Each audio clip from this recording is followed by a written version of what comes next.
Guys, welcome to Chatting Tales with Jen. I haven't been on here for a little bit. Just been busy, which is a good thing. Okay, this was in my mind because the temperature has been really cold here. And give me a like. Give me a comment after this video. Might be interesting to you. You might already know about it, but here I go. We have electric heat in this building, and the residents, like myself and my husband, do not pay electric. We don't pay for anything other than our rent. Everything's included, even internet. So I was curious to know how much of my rent is actually paying for electric. Is it a lot? Is it a little bit? I had heard that North Dakota is one of the lowest utility rates in the United States. So I looked up, I found out, and that is true. And if you want to find out your state, to find specific information, search your state's Public Utility Commission. There you go. But if you want to hear what I found out, stick around. I did list a few that I looked up just because of there's two different categories. There's regulated and deregulated states. And the difference is the regulated market is a single utility provides service and a state commission approves rates offering predictable costs but limited choices, okay? And North Dakota is regulated, low rates, few choices. Nebraska is known for reliable regulated power. New York has regulated utilities setting standardized rates. Okay, so why are there such differences if they're regulated, right? That's one thing I was curious about. Does it cost more to provide electricity here than it does New York? I mean, obviously there's a big population difference. So, I just get in these moods. I just want to know. Put my glasses on so I can see. Okay. The national electric rates, there's some level of regulation, refers to the process of reducing or eliminating government control over the electricity market, allowing for increased competition among providers, can lead to more choices for consumers and potentially lower prices as private companies can enter the market and offer various services. And what I found interesting about that is the ones that are doing that part, they're supposedly more competitive, allowing other people to come in, more choices. I found these to be the highest in our nation. So there's that. The majority, there's a map I saw, the majority of our states are regulated. So the lowest ones, other than North Dakota, and there are some that are lower than ours, not by much. Where did I write that down? I wrote it down here, but I was like writing on different pieces here. Well, I don't know where it went. I'm gonna see if I had it on my tablet or not.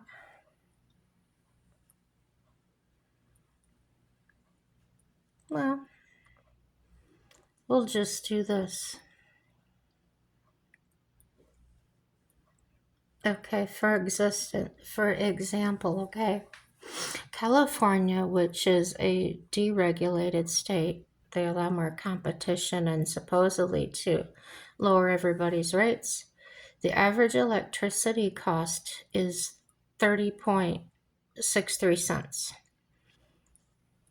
And that's per kilowatt hour. Okay. And then you have Hawaii is definitely the highest. I'm sure you can imagine why.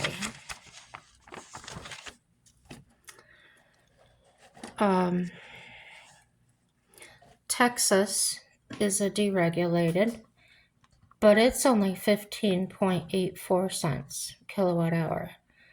Illinois is 19.05 cents. Michigan is 21.20.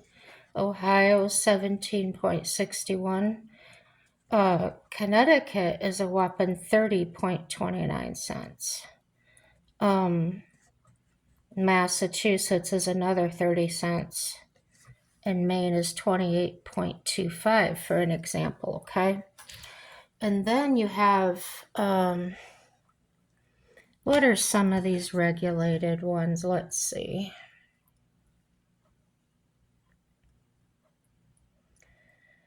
Idaho is a regulated state like North Dakota is. The Idaho residents pay the lowest rate of 11.71 cents with a monthly bill of $110. Whereas the residents of Hawaii, the most expensive, pay 41.84 cents per kilowatt hour and have a monthly bill of $201. And then let me see. Who's in the middle of the road here? Mississippi and Montana. Mississippi, Missouri's 13 cents. Montana is 12. And in North Dakota, it's 11.75 cents. So there's quite a difference, really. Arkansas is only 10 cents. So yeah, there's really a variation. Missouri's 10 cents. And New Mexico is 11. So, and that was in, let me see if they put a year on here or not. Oh, it's current. That's this year. So the average electricity rates range from 11.71 cents to 41.84 cents per hour, kilowatts per an hour, according to the monthly rate data. Compare electricity rates and monthly bills by state. So that is from poweroutage.com. So if you're interested in that, I've always thought that electricity is probably the cheapest form of power there is. And I thought, if it's so inexpensive, why do we have such high energy bills? Okay. So I looked it up. Of course, you know I did.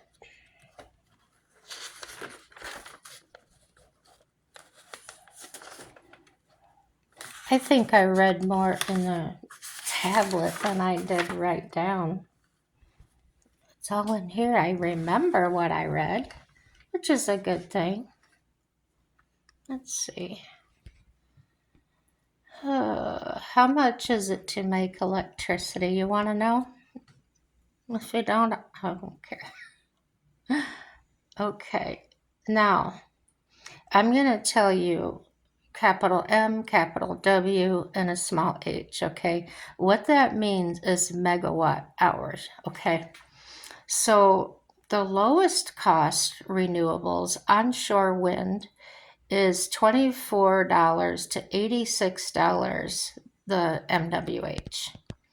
Utility scale solar PV is $38 to $78 MWH. solar and storage starting around $42 to 46 MWH.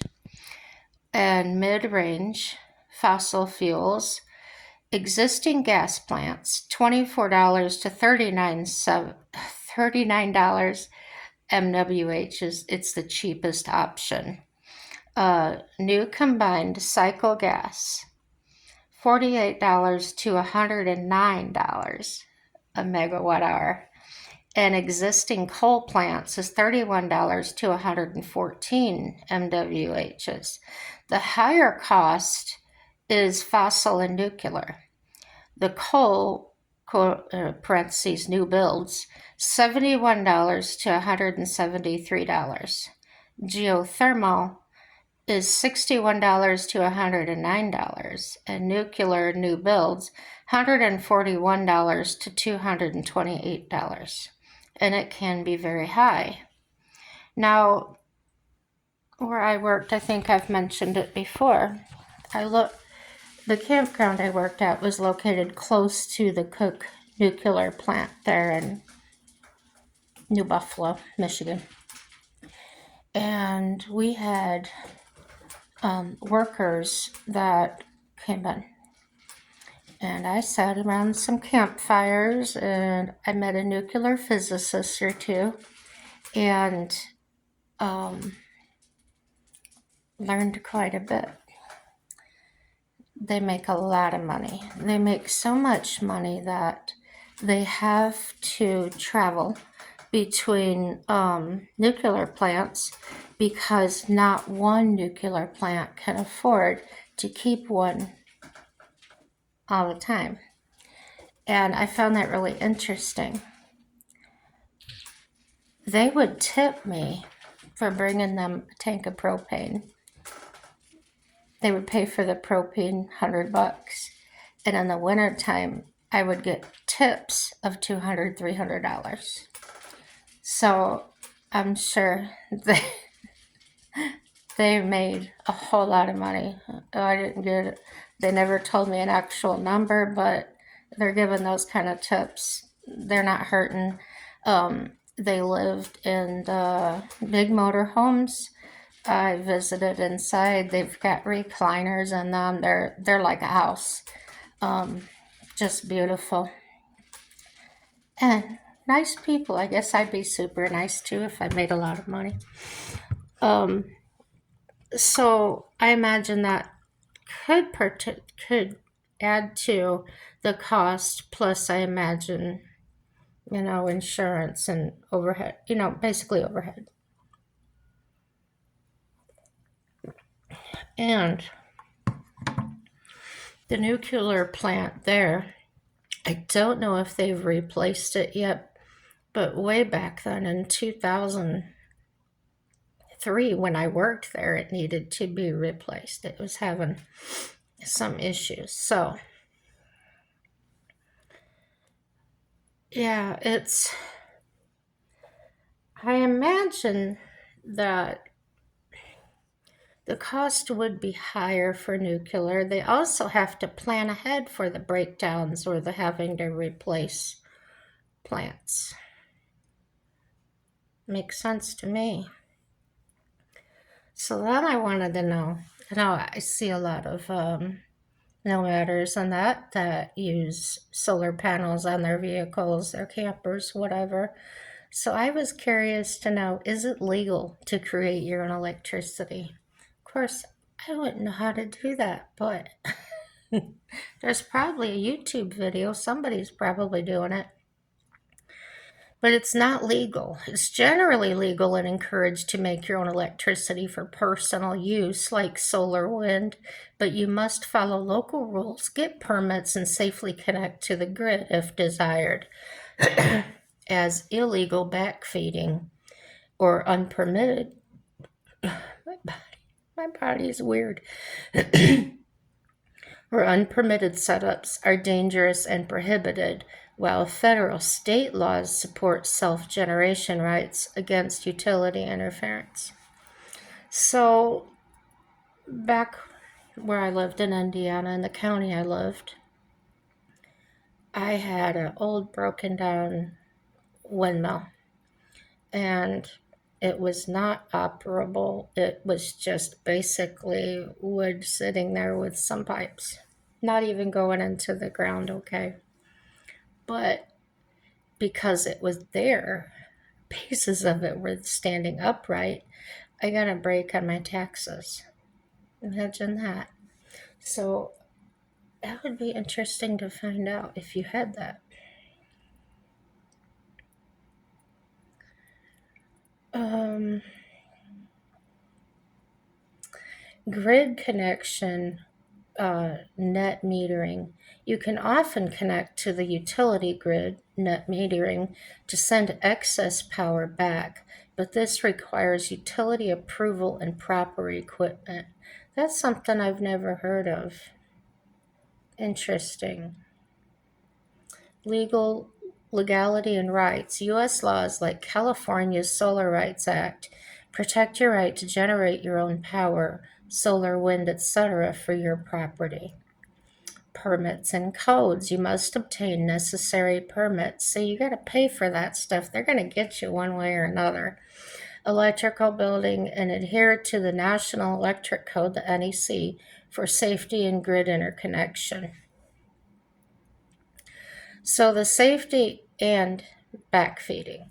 Directly plugging appliances into a generator is fine, but backfeeding power into your home's wiring via an unsafe cord is extremely dangerous and illegal. HOAs and zoning. Homeowners associations and local zoning can have restrictions. Example, turbine height, placement. Those solar access laws often limit these. Off grid, you can go fully off grid, like I've seen my nomaders do or the homesteaders. They can go off grid, but they still need permits for the setup itself.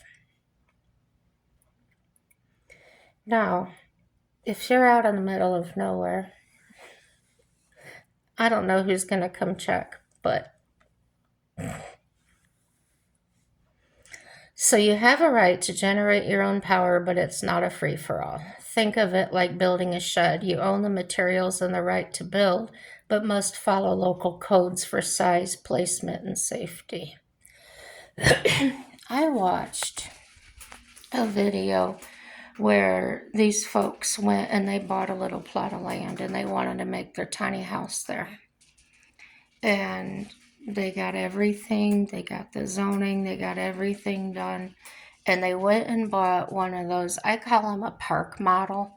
You'll see them sometimes set up in a permanent site at a campground. They look like a miniature mobile home is what they look like, and they're really cute. So these people came up their way there where they have their private community, I'd say. They bought this plot of land. 2 or 3 families went up there and put these buildings up. Well, they came around and told them they were not allowed to have those on the property because they considered them permanent. So, wherever you go, it doesn't matter. Like, these people owned the property and they weren't allowed to do that. So, they were told they either had to move the houses off of the land or they had to put the wheels on them. The crazy, right? So last summer, we have a lady that lives back here. I think I told you before, her parents lived there, old farmhouse, big farm. And she had the house demolished because it was not in good shape, I reckon. And she put one of those park models in. It's very pretty. And I did notice when she was putting the skirting on it that she left the wheels on it. So I don't know if that's a rule here necessarily, but there's a few. See, around here they have a lot of cabins. There's a guy that has a miniature trailer park that he will take a trailer, he'll divide it in half to make like two apartments in it because of the flow of seasonal fishermen, hunters, and things like that we get, and they need a place to stay, okay? So I've noticed the mobile homes do not leave the wheels on, but these park models, they've been leaving the wheels on.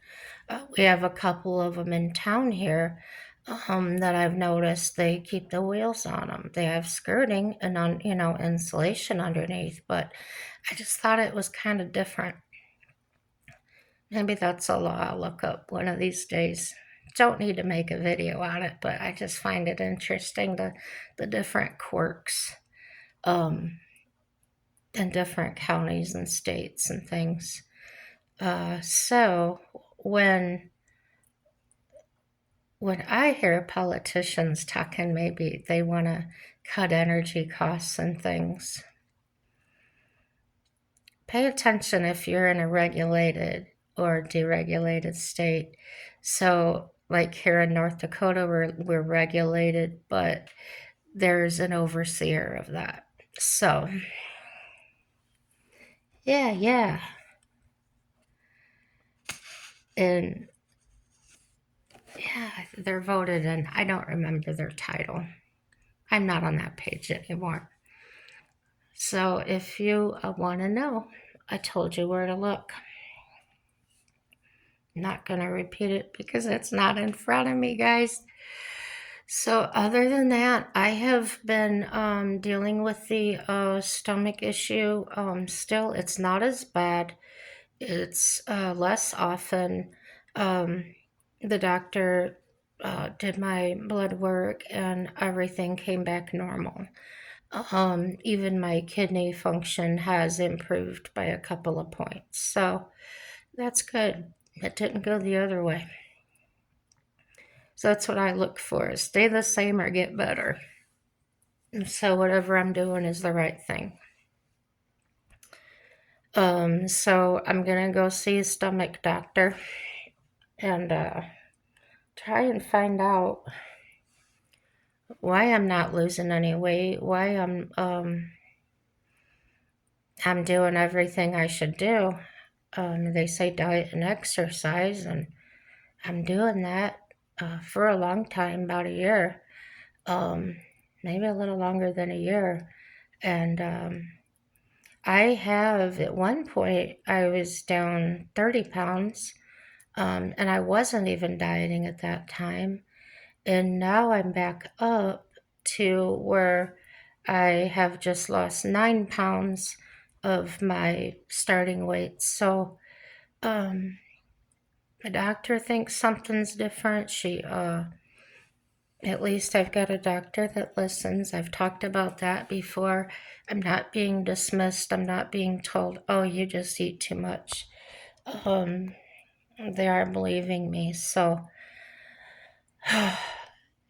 I feel so good here. I feel like I should have been in this state a long time ago. Indiana was absolutely horrible. I have had some caregivers talk about health care here, and they won't go to the place I go to. Or they don't, that's everywhere, I suppose.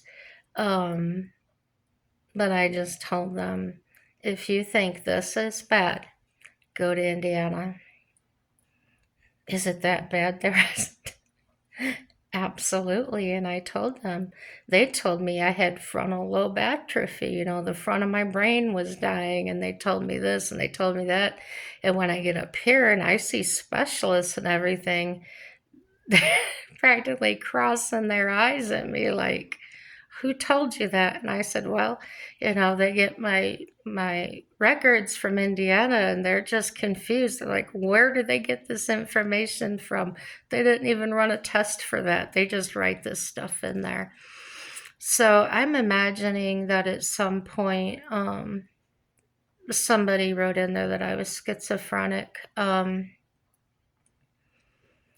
do have those tendencies, I guess,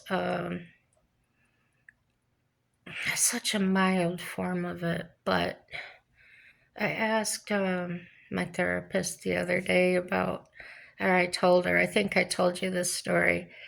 Sometimes I just really feel like I want to work. I just really want to go make some money. And she listens to me. And then she'll just ask me questions, just basic questions like, where do you think you want to work? And I don't know. I don't know.